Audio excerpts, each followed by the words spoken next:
Abigail is a firecracker of a little girl, all cute and sweet on the outside and a true fighter on the inside. She has to be, since she's the youngest of 4 kids and she is fighting for her life. On June 1st, our family had planned to have dinner with Abigail's grandparents, aunt and uncle.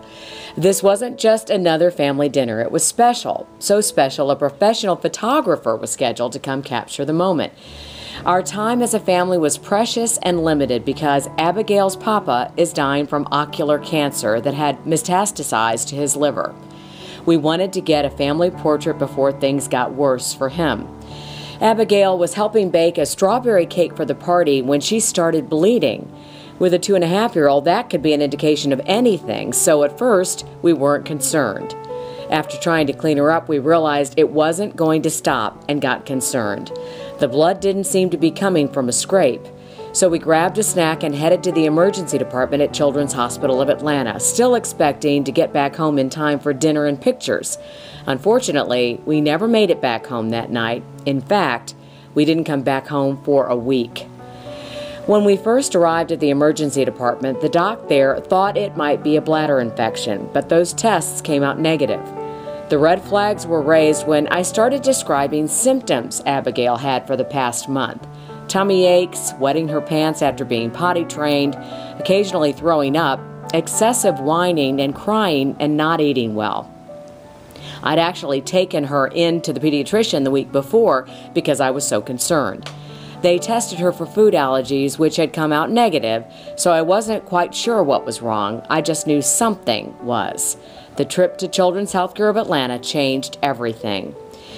The ER doctor read the ultrasound and then broke the news. Abigail had a tumor in her left kidney, most probably Wilms cancer.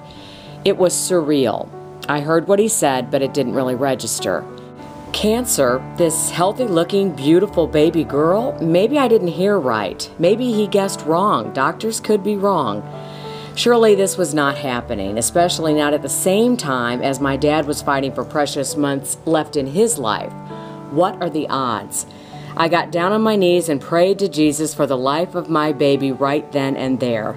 I gave my precious, blonde-headed, pigtail-wearing, drink-stealing, shark-smiling, has lots of teeth, chubby-cheeked little baby girl up to the Lord.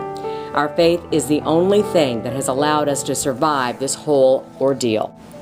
After surgery to remove her kidney, Abigail began 20 weeks of chemo, typical stage 2 Wilms tumor protocol with vincristine and dactynomycin. We are on week 7 right now, and so far it's been relatively smooth sailing. I often joke with my husband Alan that Abby has chemo light, especially compared to the many incredible kids we see in the clinic. Those kids are my heroes. These days, when Abigail is not getting chemo, she's playing with her siblings, Lex, Anna, and Andrew. We create endless amounts of art together, twirl like princesses, and play with all the new toys that friends and family have sent our way. Our family, church friends, and community have been extremely generous, taking our big kids on adventures, bringing us dinner, mailing singing cards, bringing gifts for all of the kids, and even us parents. It's humbling to be served by so many people, some of whom we don't even know. On Father's Day 2013, a tornado held off long enough for us to take those family photos we so wanted to get, and they turned out beautifully. You would never know by looking at the photo that 2 of the people in that smiling, happy family have cancer.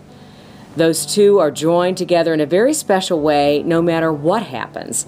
Abigail has a giant scar on her abdomen that is identical to the one her papa has. They both had their left kidney removed. Abigail proudly lifts her shirt now and tells everyone, "I am fighting cancer and I have a cision just like Papa." Please join us and contribute to research funding to fight cancer with Abigail.